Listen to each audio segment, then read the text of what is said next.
All right, everyone, let's start. A2, Paper 5, Planning and Evaluation Method, May, June 2024, Variance 51. Question number 1.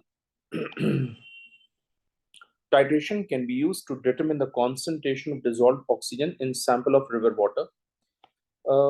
By the way, in order to determine the concentration of dissolved oxygen in river water, normally we use Wrinkler method.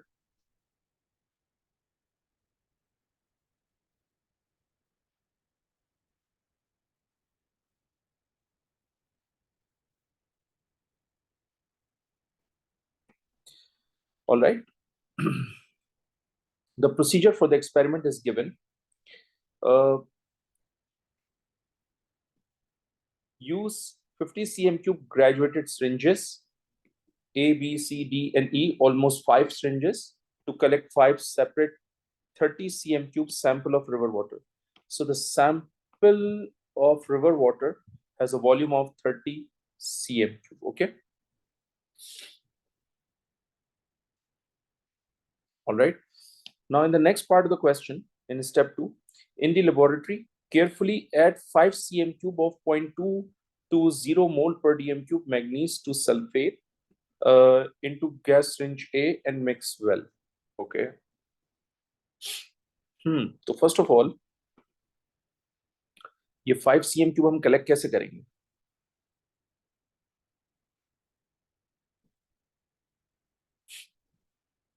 Either we can use teat pipette,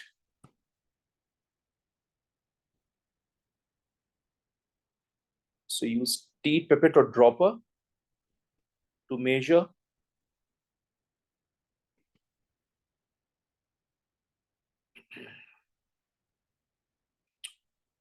this 5 cm cube of manganese 2 sulfate.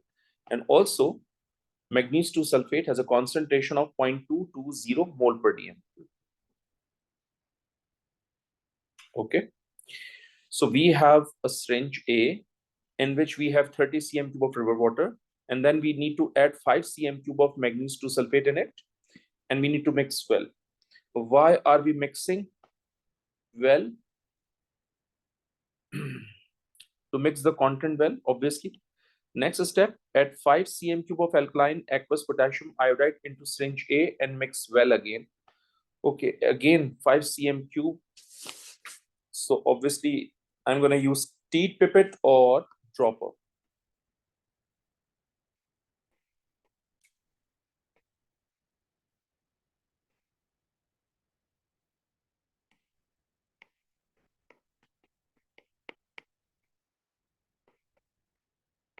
Okay. Now the solution is alkaline also. Second thing, potassium iodide or just iodide ion is basically a reducing agent.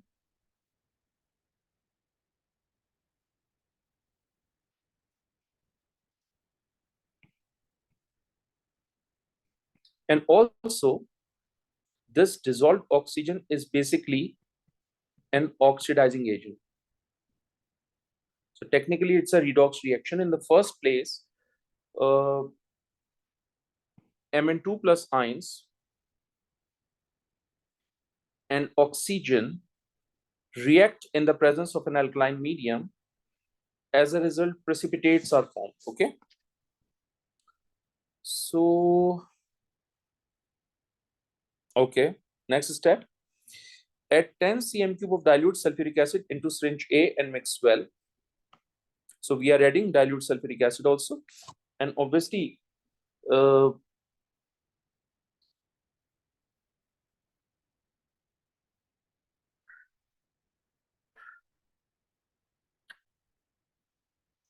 also mix well. There is a lot of information in it, so one by one we need to, you know, add this situation. So first of all, manganese 2 sulfate and oxygen react together in the presence of an alkaline medium so that you will get a precipitates.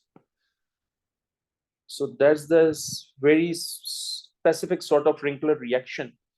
So what I'm going to write here is that we have Mn2 plus ions reacting in the presence of oxygen in alkaline medium, obviously. So you will get a precipitate of MnO OH taken 2. Okay. So remember, oxygen is an oxidizing agent. Mn2 plus lower oxidation state metal ions always behaves as a reducing agent. So it's basically a redox reaction, also called precipitation reaction. Okay. So you will get the precipitate of this compound. Let me balance the equation. We have 2 manganese, so to put 2 here. Okay. Now when this precipitate is formed, we need to treat this precipitate with aqueous potassium iodide in the presence of sulfuric acid. So the other reaction is going to be like this.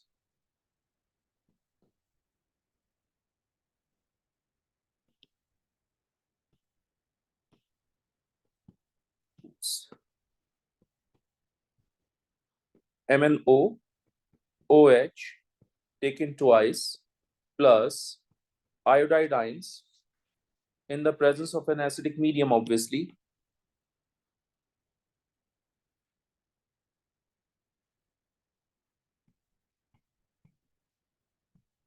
So you will get iodine. It will turn to Mn2 plus again and water.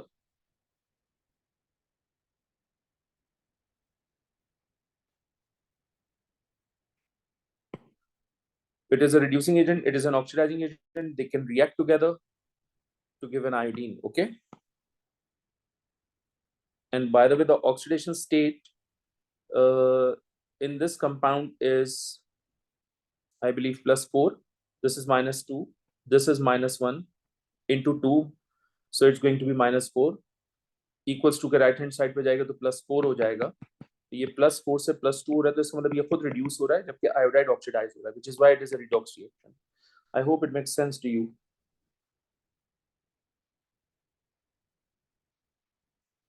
And what is the purpose of dilute sulfuric acid here? Dilute sulfuric acid is used to dissolve precipitate of Mn4 plus ions. Used to dissolve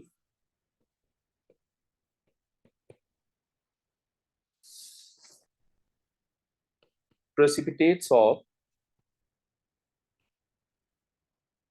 MnO OH taken 2. Okay.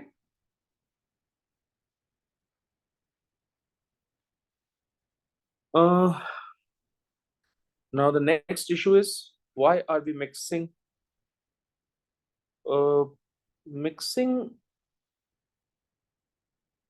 so that we can evenly distribute manganese sulfate,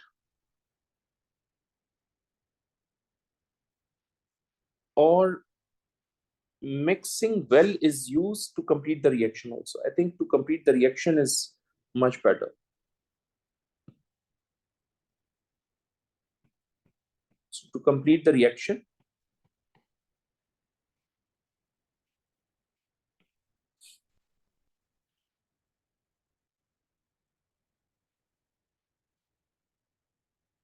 also to get consistent and accurate result.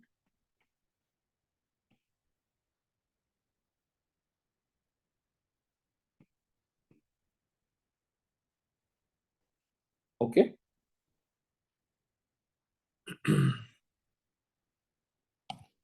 Transfer the content of syringe A into 150 cm cube conical flask. Rinse syringe A using 10 cm cube of distilled water and add washings to the conical flask.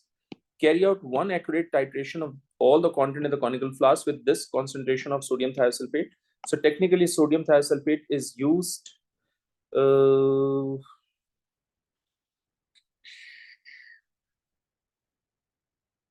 So I believe sodium thiosulfate using starch as an indicator.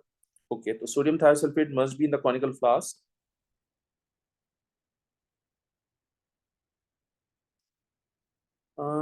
Syringe A, the content of syringe A is in the conical flask. We need to add the starch indicator so that you will get a blue-black color with iodine, and then you titrate it with sodium thiosulfate. Then the blue-black color turns colorless at the end point, which means sodium thiosulfate is found in the burette. Okay, and color before blue-black.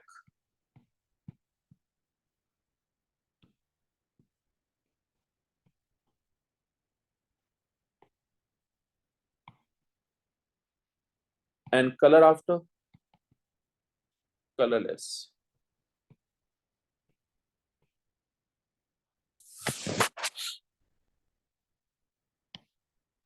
Aqueous sodium thiosulfate can be prepared from this salt. This is called hydrated sodium thiosulfate. Determine the mass in gram of hydrated sodium thiosulfate required to prepare 500 cm cube of this much concentration. So we know the concentration, we know the volume. Ultimately, we can find the moles at the first place.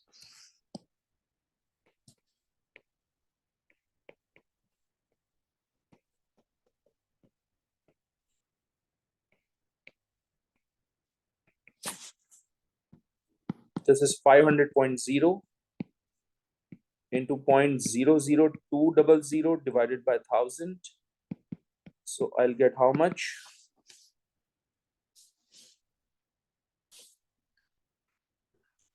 500 into 0.002 divided by 1000. So I'll get 1 into 10 to the power minus 3 moles. First of all, take out the MR of the salt.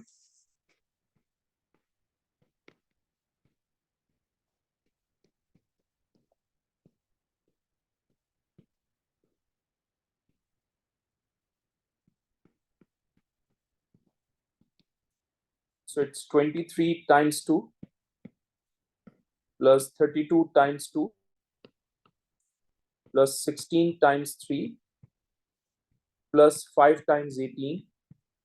So I think so. The MR is going to be 248. Let me check. 23 times 2 plus 32 times 2 plus 16 times 3 plus 18 times 5, 248. So in order to get the mass,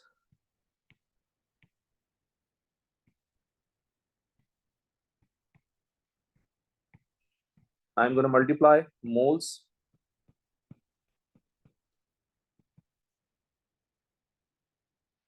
with MR. So it's 1 into 10 to the power minus 3 into 248 into 1 exponent minus 3. You will get 0.248 gram. So 0.248 gram is the mass of hydrated sodium thiosulfate. Next, identify the piece of apparatus that should be used to prepare 500 cm cube of this concentration after the required mass of sodium thiosulfate has been weighed out. So when you weigh this much amount, so you need to put this amount in a volumetric flask and then you need to make up. So I think volumetric flask, and obviously we need 500 cm cube of volumetric flask in order to make 500 cm cube volume. So 500 cm cube of volumetric flask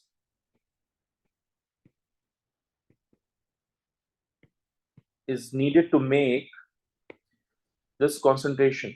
Okay, and for that, what I'm going to do is I'll put 0.248 gram into the 500 cm cube of volumetric flask and then add distilled water up to the mark. Okay. Next is the graduation on each syringe or every 1 cm cube. So 1 cm cube has a graduation mark on the syringe. So this means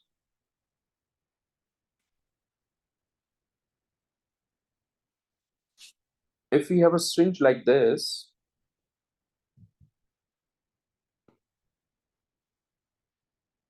one, two, three, four, and this one is five. One, two, three, four, and this one is five.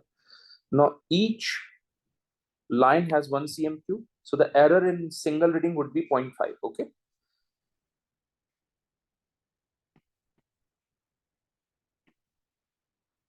Zero, one, two, three, four, five, 6, 7, 8, 9, 10. Okay. So this is going to be 1 cm3. So error in single reading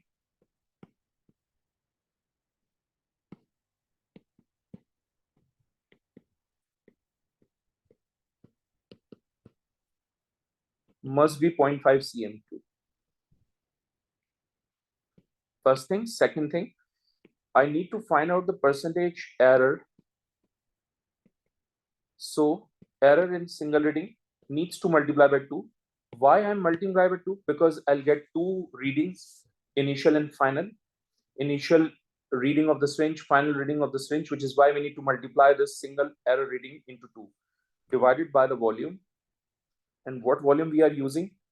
5 cm3 into 100. So I'll get the 0.5 times 2 divided by 5 into 100. So it's going to be 20%.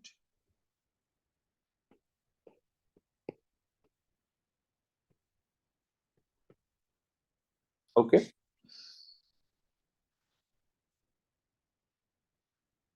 Now the next part of the question is,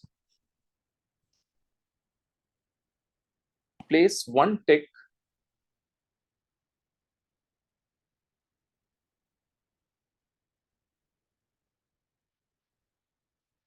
in each row in table 1.1 to show the effect, if any, of using a larger volume of alkaline aqueous potassium iodide.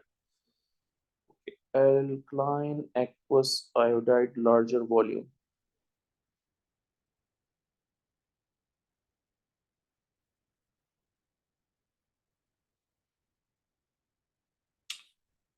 Okay, so since larger volume of alkaline aqueous potassium iodide is used, which means it has to be in excess, which means this dissolved oxygen is basically the limiting reactant. Okay, so aqueous potassium iodide is in excess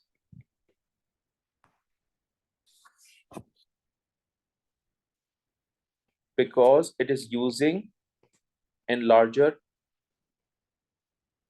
volumes.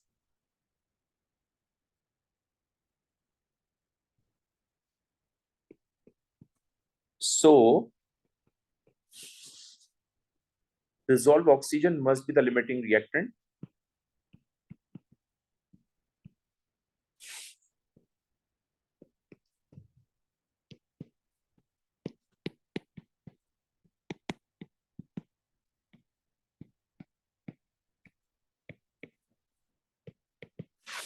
And therefore, there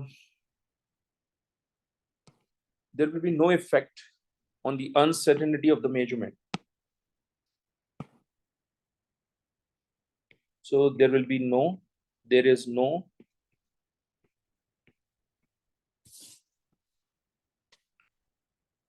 uncertainty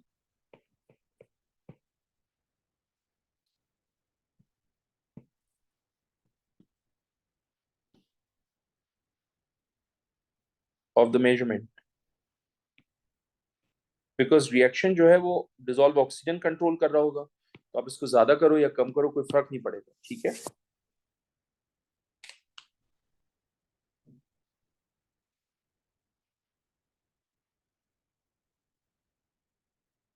alright, ये भी तो हम कह सकते हैं कि जो आपका पोटेशियम आयोडाइड है वो टेक्निकली ऑक्सीडाइज हो रहा है इस सॉल्ट के थ्रू, राइट. तो जाहिर सी बात है अगर इस सॉल्ट के थ्रू ये आयोडाइड आयंस ऑक्सीडाइज हो रहे हैं तो आप इनको ज्यादा इस्तेमाल कर भी लेंगे तो कोई फर्क नहीं पड़ेगा, बिकॉज रिएक्शन तो डिसॉल्व ऑक्सीजन से कंट्रोल हो रहा होगा ना। सो आप ये पॉइंट भी ऐड कर सकते हैं इसके अंदर। Next is uncertainty of the measurement. Next is percentage error of the measurement. Okay, percentage error of the measurement. um I think there will be a smaller effect because reaction जो है वो control कर रहा है dissolve oxygen. तो क्योंकि dissolve oxygen control कर रहा है इसका मतलब परसेंटेज एरर जो है वो पोटेशियम आयोडाइड के ज्यादा यूज करने की वजह से कोई खास इंपैक्ट डालेगा नहीं। So reaction is primarily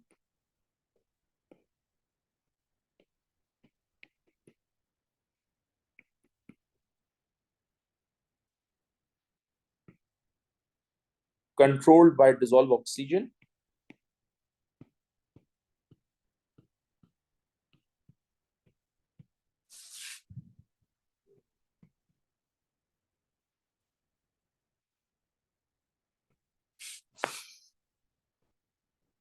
So there will be a smaller effect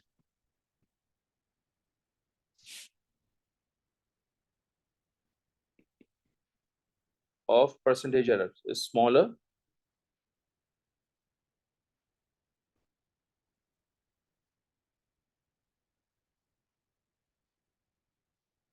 percentage error. Okay.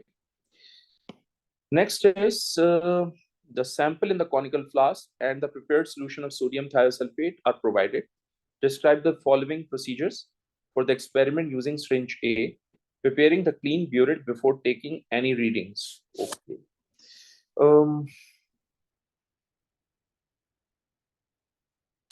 सबसे पहले, first of all, we need to wash the burette with the distilled water.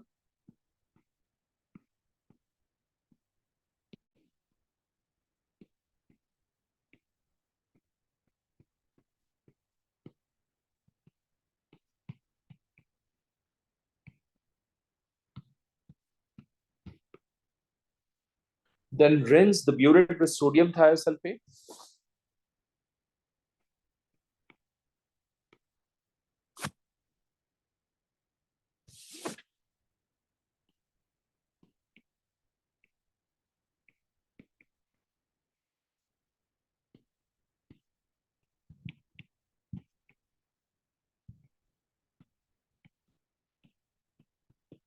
And for that,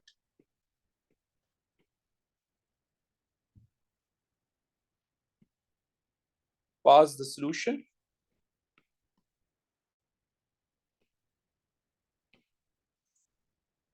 from the jet of the burette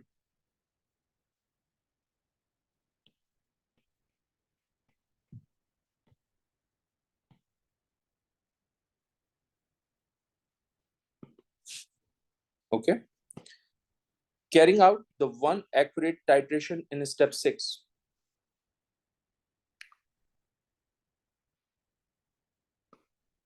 In step 6,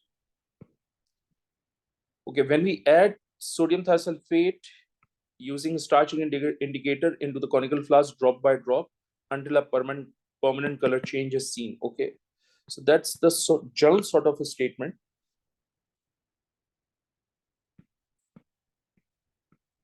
For sodium thiosulfate,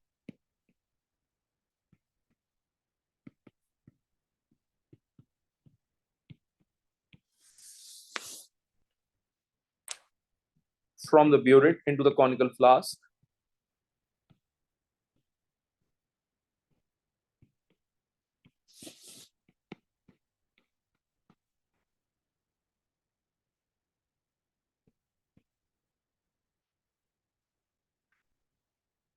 dropwise until a permanent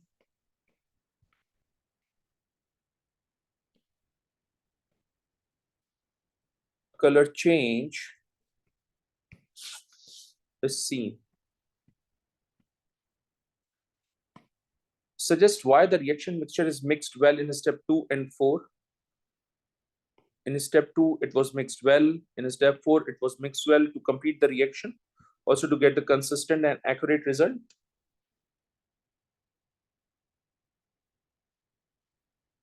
Okay. To ensure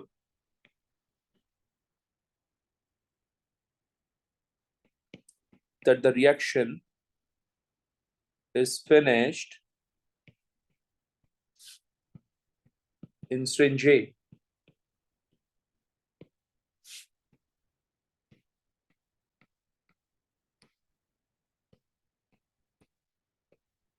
also to get the consistent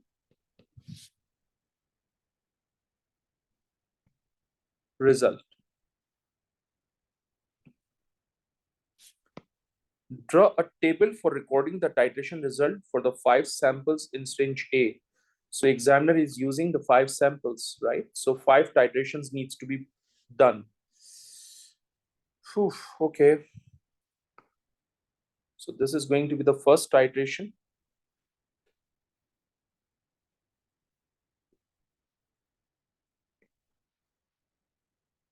Then second titration.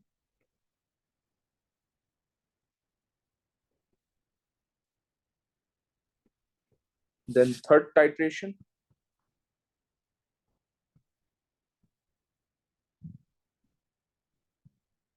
Then fourth titration. And then fifth titration.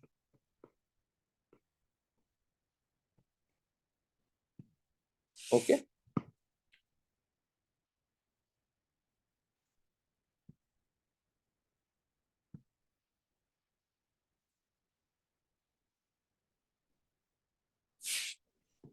So if you remember, हम O level chemistry में और AS chemistry के अंदर final buret reading लेते थे.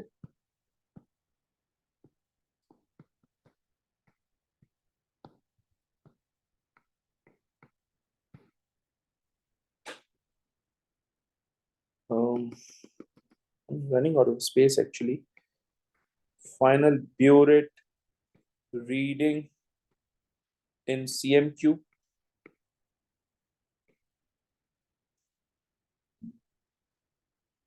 Initial buret reading in CMQ. ये आप A1 chemistry के प्रैक्टिकल्स में करते थे ना, पूरे पूरे कॉलम बनते थे. Then titer. इस टाइटर की जगह पे आप वॉल्यूम ऑफ सोडियम थायोसल्फेट भी लिख सकते हो. So, मैं वॉल्यूम ऑफ सोडियम थायोसल्फेट लिख लेता हूँ इन CMQ. आप टाइटर भी लिख सकते हो इसकी जगह पे, ठीक है. सो ये आपके रिजल्ट्स हो गए, आई मीन कॉलम्स हो गए. That's what you have done in O levels. That's what you have done in AS practical also. And I believe ये आपको याद होना चाहिए. Okay. Next question, next part. Oh my goodness, again calculation. The overall reaction taking place in the experiment is shown. A student carries out the experiment and determine the mean titer to be 12.65. So the mean titer is basically the volume of sodium thiosulfate is 12.65. Calculate the concentration in mole per dm cube of dissolved oxygen. Okay. So first thing first is, I know the concentration of sodium thiosulfate. It's given. That is a concentration. And I know the mean titer value. So by using these two values, I can find the moles.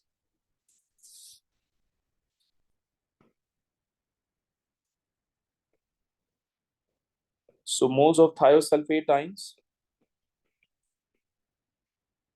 12.65 into 0.002 divided by 1000. I'll get how much? Oh my goodness, 12.65 into 0.002 divided by 1000.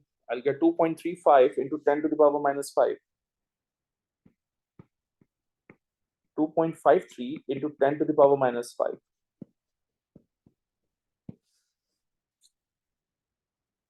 All right. Now, according to the equation, we have 4:1 ka ratio. So thiosulfate ion and dissolved oxygen has 4:1 ka ratio. So अगर आपके पास 2.53 है into 10 to the power minus 5 moles, so moles of oxygen is going to be how much? Divided by 4, it's going to be 6.325 into 10 to the power minus 6 moles. I need to find out the concentration of dissolved oxygen.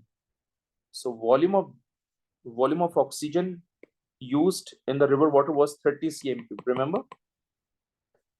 So in 30 cm cube,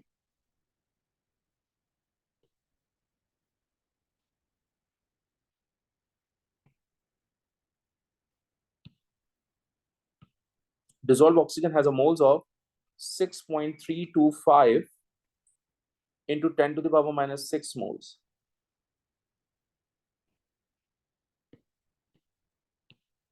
So in order to determine the concentration of oxygen in river water into 1000 divided by 30, so it's going to be 2.108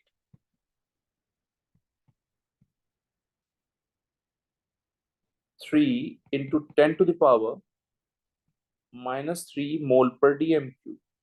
That means the concentration is going to be 2.11 into 10 to the power minus 3 mole per dm cube. Okay.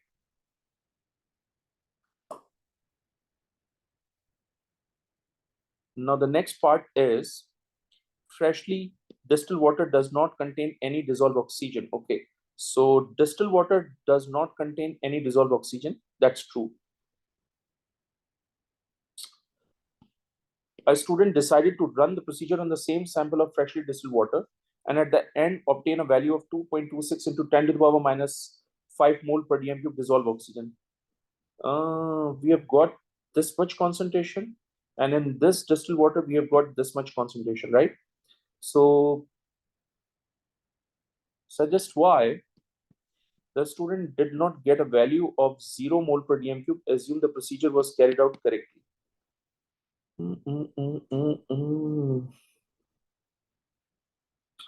Obviously बेटा जो हमने solutions लिए थे, I mean potassium iodide, हमने alkaline potassium iodide लिया था, हमने aqueous magnesium sulfate लिया था, right? हम dilute sulfuric acid लिया था, तो these substances have dissolved oxygen, right? जिसकी वजह से वेरिएशन आई होगी, और उस वेरिएशन की वजह से हमें यहाँ पर 0 मोल पर डीएम क्यूब नहीं मिलता. So we can say that because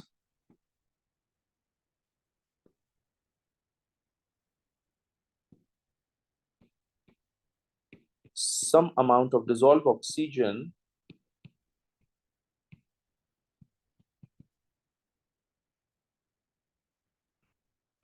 is still present in the other reactants.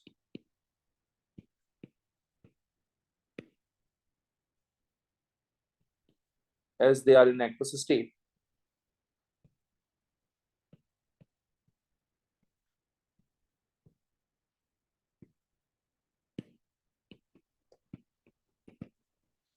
Aqueous state means containing water, and that water contains dissolved oxygen, okay, which is why you are not getting this value.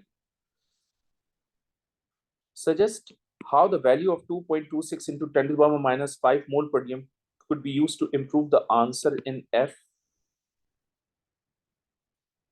So I'll subtract these two values, okay.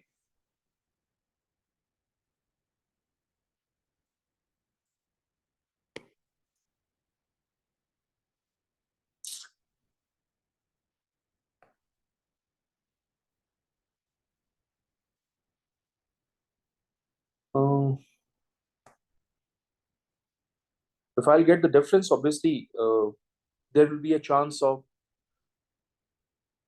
small percentage error.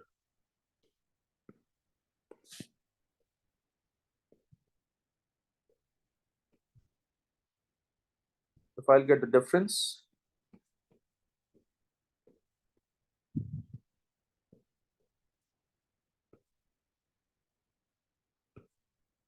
of these two concentrations, then there might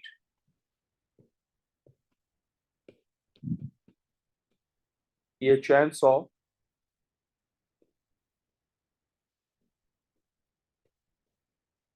a smaller percentage error. So the smaller percentage error is basically chance to improve the error. Okay, so hold on. 2.26 exponent minus 5 minus 2.11 exponent minus 3. Okay, so what I'm getting is 2.11 into 10 to the power minus 3 minus 2.26 into 10 to the power minus 5. So I'll get this value, 2.11 exponent minus 3 minus 2.26 exponent minus 5. So I'll get 2.08 into 10 to the power minus 3 molar. Now look at this value. This value and this value is almost same, very close. Okay, there is a huge difference between these two values, right? Which means there will be a chance of more percentage error. But when I'll get the difference of these two values, obviously this value is very much closer to this value, and obviously there is a less chance, there is a small percentage error in there.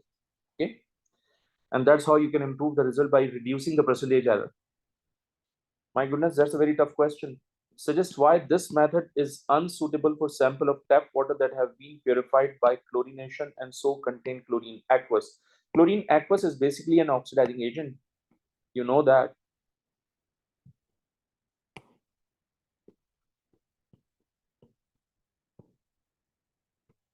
And this solution contain iodide ions, which is a reducing agent, Mn2 plus ions, which is a reducing agent, thiosulfate ions, which is a reducing agent. Since chlorine is a stronger oxidizing agent, so it can oxidize iodide into iodine, Mn2 plus into Mn3 plus, and thiosulfate into sulfate. Okay, so you can use any one of them among these. All right, so what we can write here,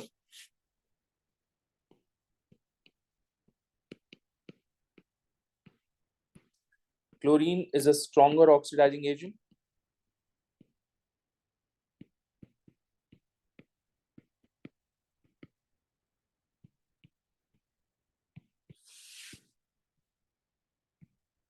can oxidize iodide into iodine, can oxidize Mn2 plus to Mn3 plus, or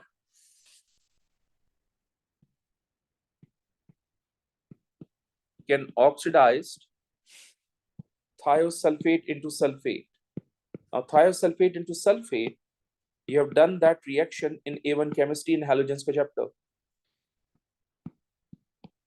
So बेटा मैंने तीनों लिखे, इन तीनों में से कोई एक reason दे दीजिए आप, you will get the answer. Okay, so that's the end of first question. That's different and very different question actually, because Wrinkler method is not the part of the syllabus, but they are asking the question. That's surprising, very surprising for me. The activation energy EA for the reaction between dilute hydrochloric acid and aqueous sodium thiosulfate can be determined by an initial rate method. By the way, you have done this experiment both in O levels and in AS. All right, in AS you have done the practicals also, जिसको cross experiment भी कहते हो. The solid sulfur form is seen as a white suspension in the reaction mixture. The reactants are mixed and the time for the fixed quantity of sulfur to be formed is recorded. And for recorded, we need a stopwatch.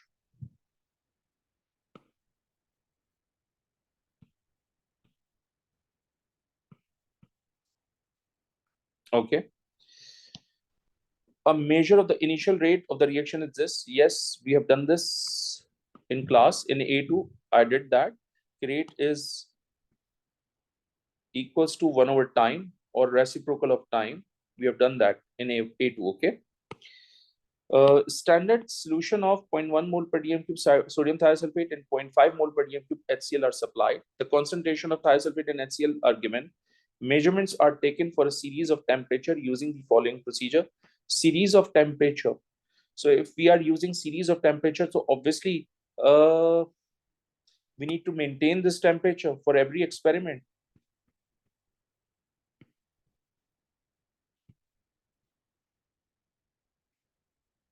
And that is going to be the control variable also, okay?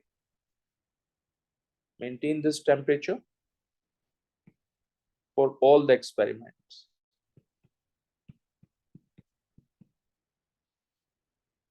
Whew, okay. A thermostatically controlled water bath is set up. This thermostatically controlled water bath is used to control the temperature or to maintain the temperature.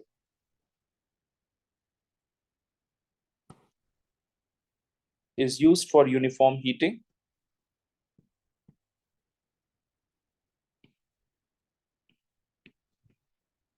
or just to control the temperature.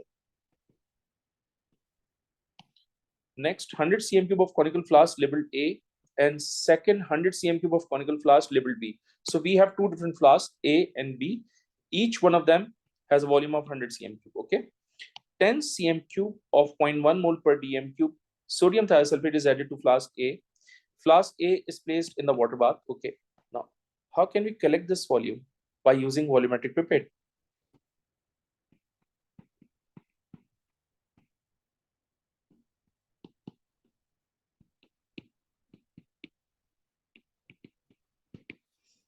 Next, 10 cm cube of 0.5 mole per dm cube HCl is added to the flask. Flask B is placed in the same water bath. Okay. So we need to place both the flasks on the same water bath. They are not actually reacting together.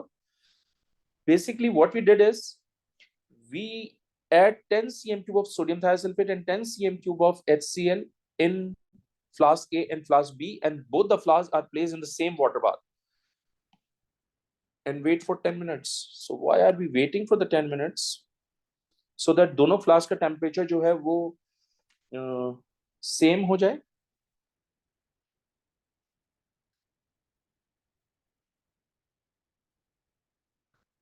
Okay, so what we can write here is so that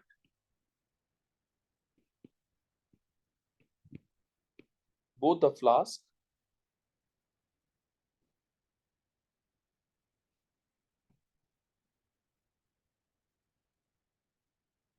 needs time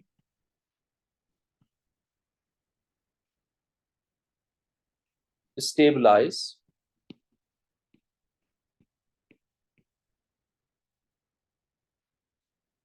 at the water bath temperature.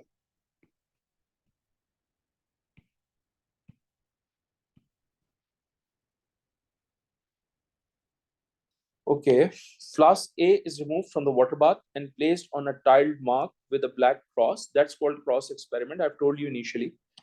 The content of the flask B are added to flask A and the timer is started. Timer is started through stopwatch. The timer is stopped when the black cross is no longer visible. The time is recorded. Suggest a reason why it is necessary to wait for 10 minutes in step 5. That was the question.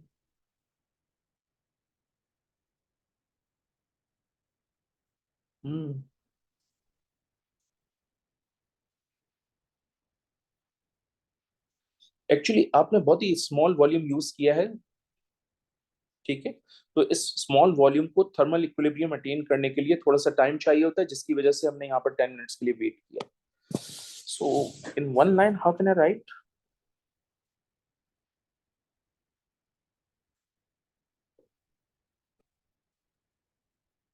To reach thermal equilibrium?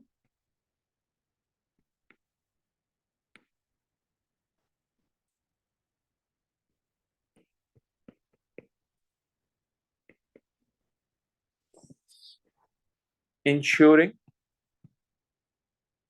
reliable results.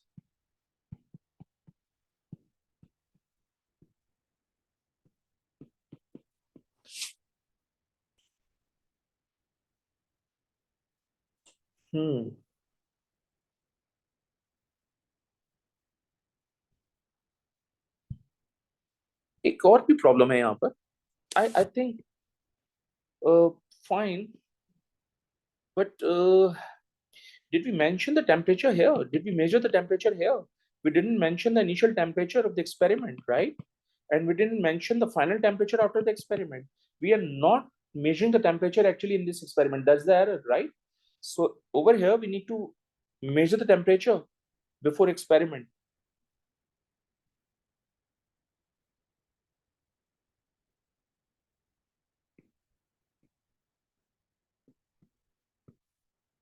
Before adding flask B content into flask A, we need to measure the temperature. And that is going to be the initial temperature. That was the error I was thinking about, because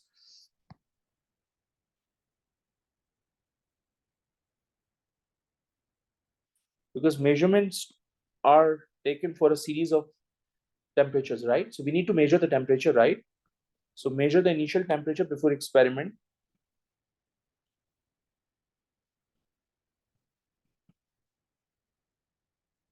And obviously, measure the temperature or measure the final temperature after the experiment.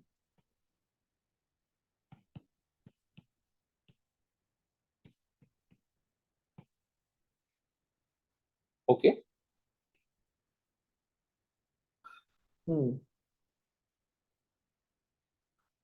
Next, the procedure does not mention how a value of the temperature of the mixture during the reaction is obtained. That was I was thinking about. Okay. So state the temperature measurement that should be taken and at which stage is the procedure that should be taken. Okay. After step 6 or before step 7?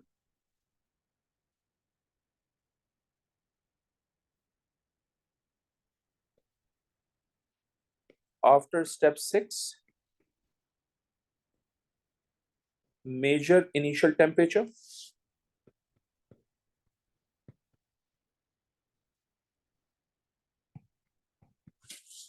And after step 8, measure the final temperature.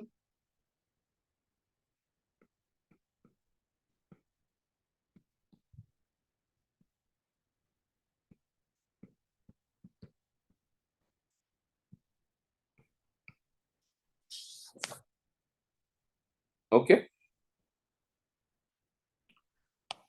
State how to use the temperature measurement to determine an accurate value for the temperature of the mixture during the reaction. In order to get the accurate value, we need multiple readings so that we can have a very fine average, right? So accurate value means reliable results, and reliable results are obtained via multiple readings so that we can take an average.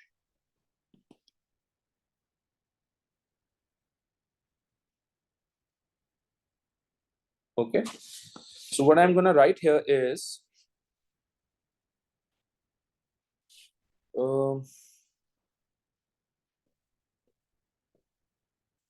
accurate value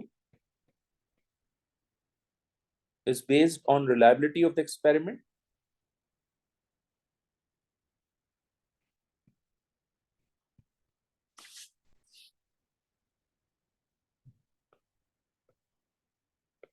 which can be determined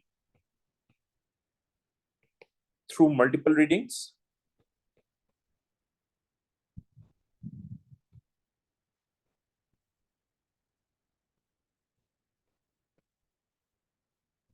And then take the average or mean. Okay. Oh God. Next, A student carries out the procedure at 3 different temperatures and record the measurement in table 2.1. Complete table 2.1, record values for temperature to the nearest whole number and the values of 1 over T to 4 decimal place. Okay. We need the nearest whole number and 4 decimal place, 4 dp. So in order to calculate the temperature in Kelvin, 0 degrees centigrade plus 273. So I'm going to add 273 in all of them. So I'll get what? Hold on. 273 plus 15 is, oh my goodness, 273 plus 15 is going to be 288. Then 273 plus 24 is going to be 297. 273 plus 32 is going to be 305 Kelvin. Now, in order to calculate the value of 1 over T, we know the time. So 1 divided by 176 is going to be 5.68 into 10 to the power minus 3. 4 decimal place, 5.681. So हम इसको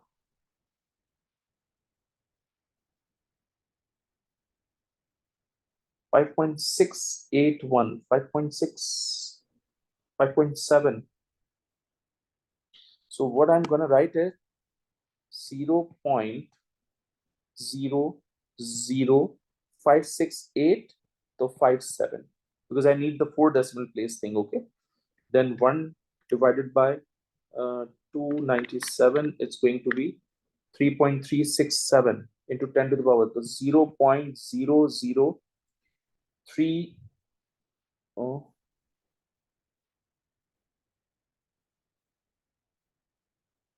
oh, okay, hold on. 1 divided by 92 is going to be 0.0109. 0.0109. Okay, after rounding, it's basically 0.01086. So I'm gonna write 0.0109. Okay, then 1 divided by 62. It's going to be 0.0161. 0.0161. Okay. Oh, the second student carries out the procedure at 6 different temperature and analyzes the data to give the results in table 2.1. Okay. This data is very useful for us.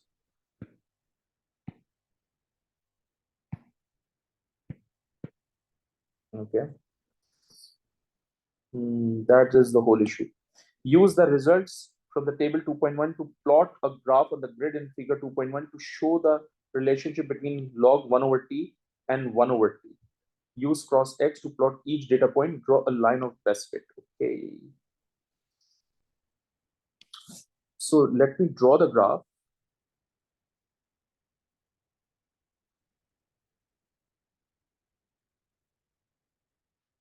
Let me draw the graph.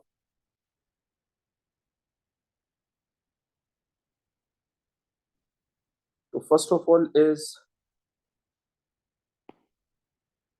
0.00287, that is minus 0.82, minus 0.82, minus 0.82. I think it's going to be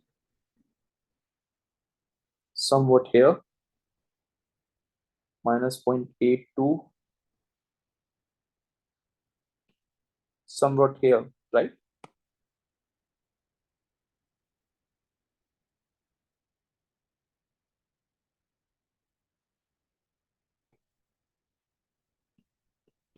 Yes. Okay, that's the fixed. Minus 1.21. Minus 1.21 is basically here. Minus 1.21. Minus 1.21.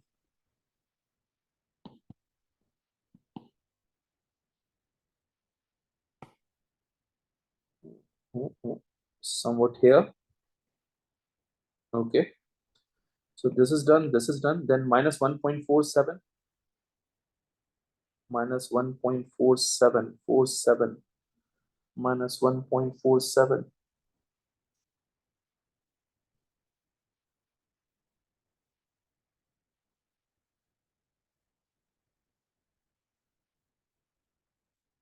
minus 1.47.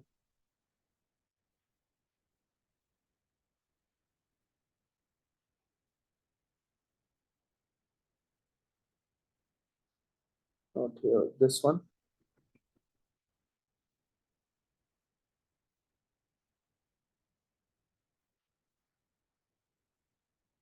I think here. Okay.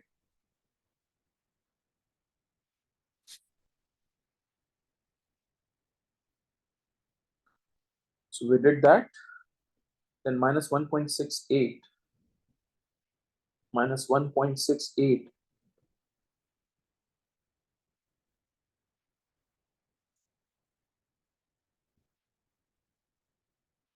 I think here minus 1.0.00325. Yeah, it's fine.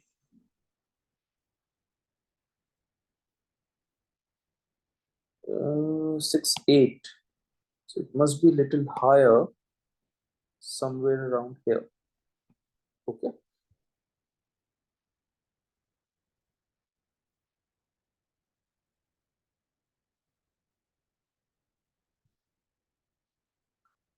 That's 1.68 also.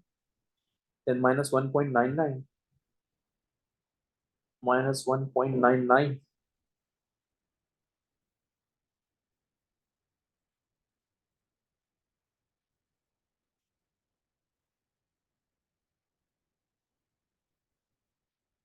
I think it has to be here, minus 1.99 or slightly lower.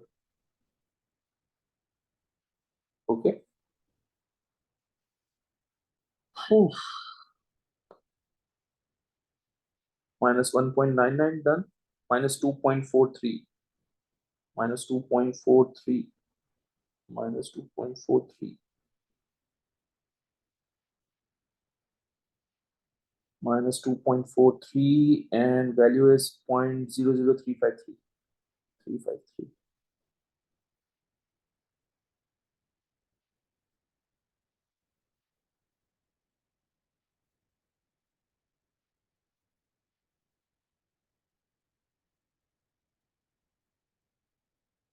Somewhere around here. I hope it makes sense to you.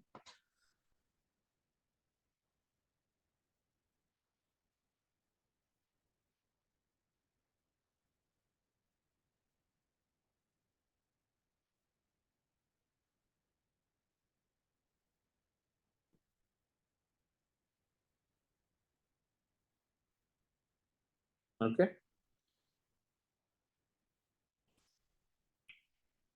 So that's the line of best fit. And obviously, it's going to be the normalest point. So how many points we have plotted? 1, 2, 3, 4, 5, 6. 1, 2, 3, 4, 5, 6. Okay. Let's move on to the next part.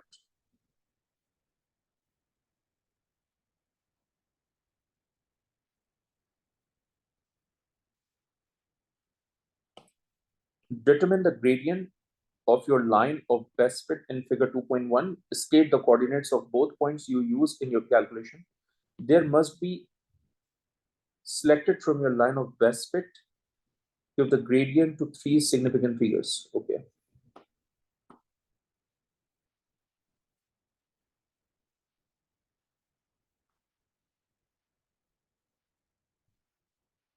So I'll take this value.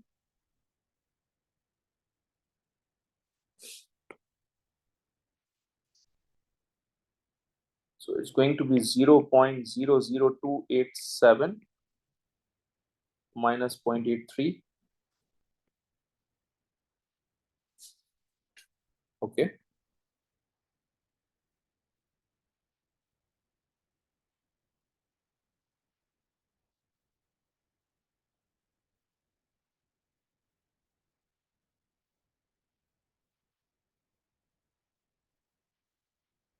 and I'll take this value also. It's basically minus 0.00353 minus 2.43.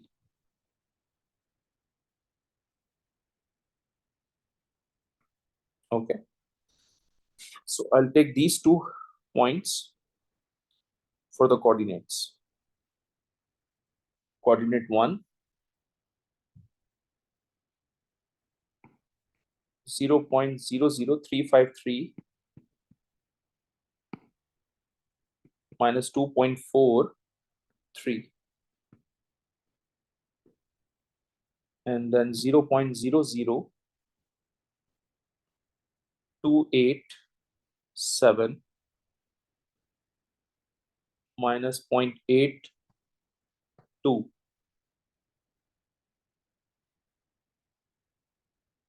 Okay, so to calculate the value of gradient, it's going to be minus 0.82 plus 2.43 divided by 0.00287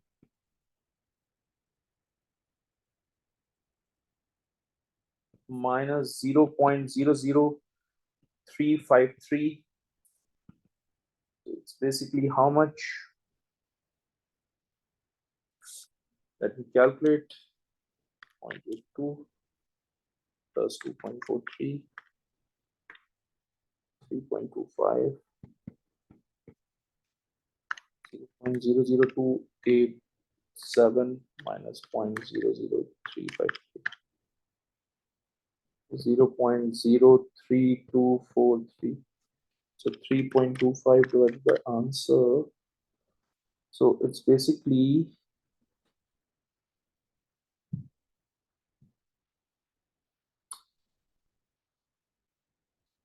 minus 0.82.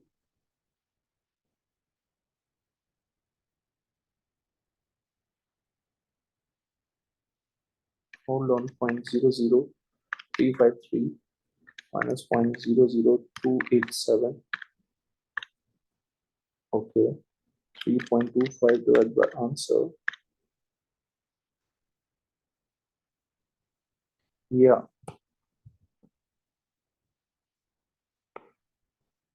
it's basically 0.00353 minus 0.00287. So what I'm gonna do is 4924.242. Examiner is looking for the 3 significant figures. So 3 significant में तो ये answer नहीं आ रहा. So some mistake or what?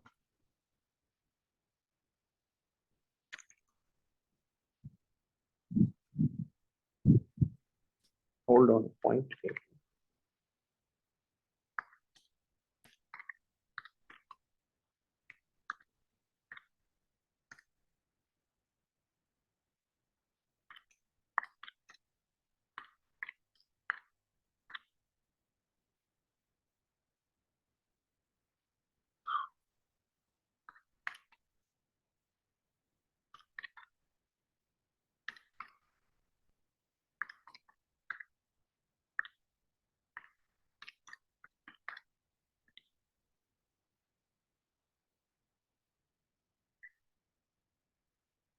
Point 0.00287 minus 0.00353. I get this one.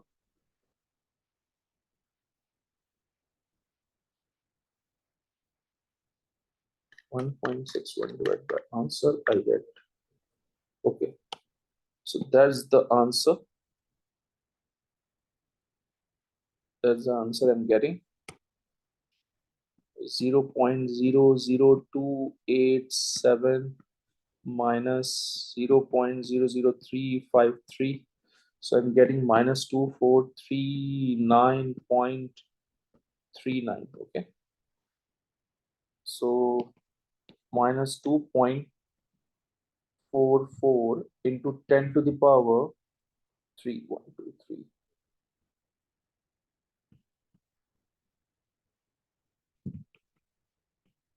Okay. An equation relating time and temperature variable is shown. Determine the activation energy of this reaction using this equation and your answer to D2. Include units in your answer. Show your working. Okay. So basically, it's going to be minus 0.434 activation energy EA divided by RT,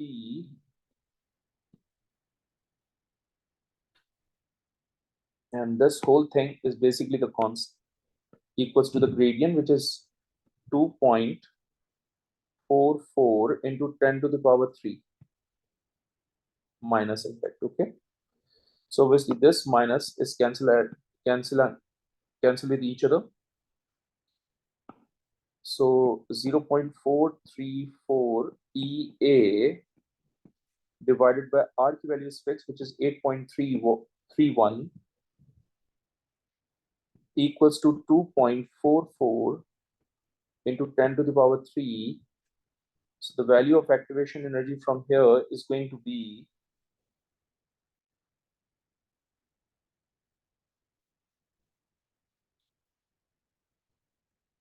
46.6, and the unit of activation energy is kilojoules per mole. Use your graph to state whether the results from the experiments are reliable. Justify your answer. Yes, the results are reliable.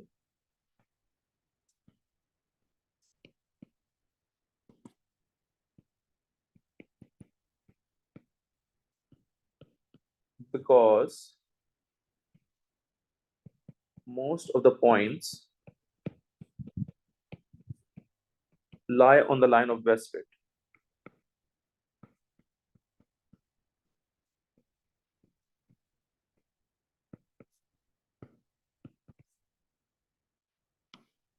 Suggest a change to one control variable that the student could make so that the time measured for a given temperature is shorter. So temperature needs to be shorter. That means concentration needs to be higher, because when the concentration is higher, rate of reaction is higher. When rate of reaction is higher, obviously it will take less time to complete the reaction. Okay, so time is going to be shorter.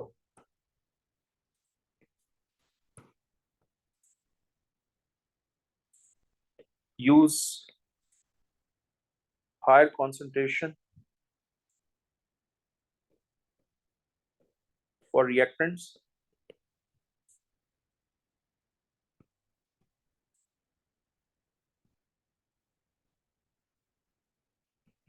This increases the rate.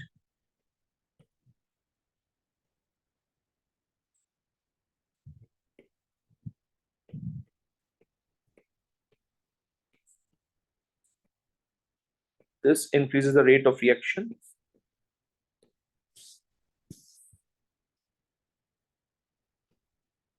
And shortens the time.